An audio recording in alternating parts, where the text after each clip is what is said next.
এর থেকে যুক্তিযুক্ত আর কমেন্টস কি হতে পারে। पश्चिम बंगाल में कानून और व्यवस्था की स्थिति एकदम लचर है।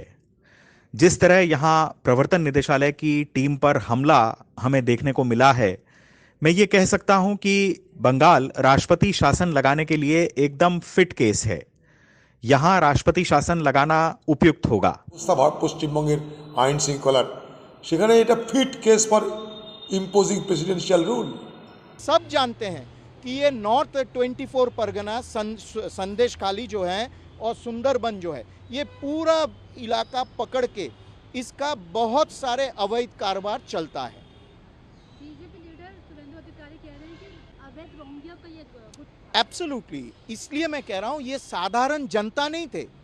वहाँ करीब 500 लोग उसमें शामिल हुए और आप देखे होंगे कि महिलाओं को ये पहले सामने कर दिया और उसके बाद ईडी ऑफिशियल्स के ऊपर इन लोगों ने हमला किया। ये चिंताजनक इसलिए है, ये राष्ट्रीय सुरक्षा की दृष्टि से, क्योंकि ये बॉर्डर इलाका है और ये सारे अवैध घुसपैठियाँ हैं, इनके द्वारा ये किया गया है।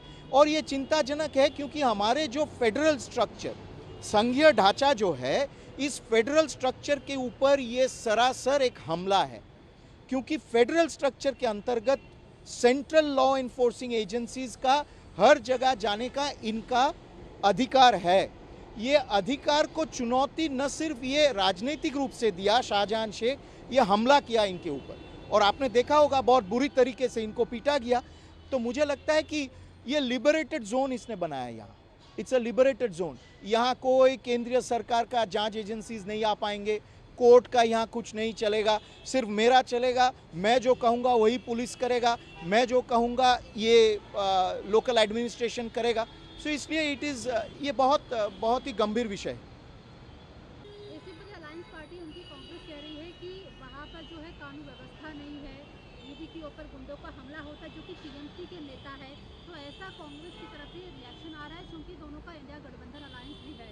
तो आप इसे कैसे समझ रहे हैं? कांग्रेस समझे पहले, क्योंकि कांग्रेस तो इनके साथ हर बैठक में शामिल होता है।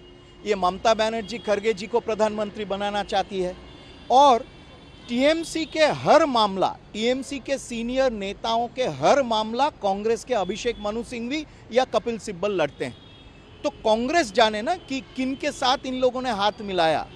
कांग्रेस बोले कि ये एक्सेप्टेबल है कि नहीं उनको कि सेंट्रल एजेंसीज यानी केंद्रीय सरकार और कोर्ट द्वारा मॉनिटर्ड जो जांच हो रहा है, जो एजेंसीज वो कर रहे हैं, इनके ऊपर हमला। तो कांग्रेस बताए तो अलायंस से निकला है।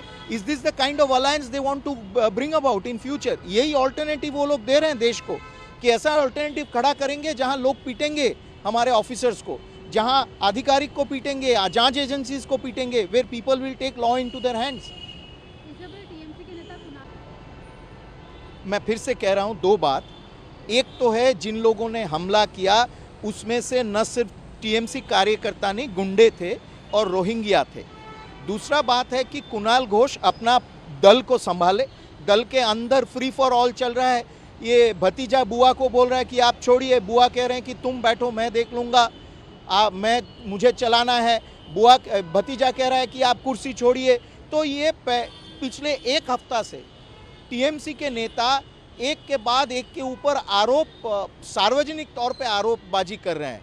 तो इसलिए कुणाल घोष अपना दल संभाले, कुणाल घोष अपना पहले दल के अंदरूनी समस्या को संभाले, बाद में देखेंगे उनका क्या है। उनको तो कुछ समझ में नहीं आता है और ये सब जानते हैं। कुणाल घोष का मेरा ये प्रश्न होगा कि आपके आका जो है, आपके आका के एकदम विशेष करके आशीर्वाद प्राप्त है ये शाहजहां शेख, और कुणाल घोष जिसका स्पोक्स पर्सन है अभिषेक बैनर्जी, उसका विशेष सहयोगी ये शाहजहां शेख है। तो पैसा कहाँ भेजता है शाहजहां शेख? ये सब इलीगल जो ट्रेड एक्टिविटी कर, इलिसिट स्मगलिंग और ये सब एक्टिविटीज़ करता है, ये पैसा कहाँ जाता है? किसके पास शाहजहां शेख भेजता है? और शाहजहां शेख को इतना प्रोटेक्शन क्यों मिलता है? क्योंकि पैसा उठाता है, अवैध तरीके से पैसा उठा के इन लोगों को भेजता है। कुणाल ये सब का उत्तर दे पहले, कुणाल घोष।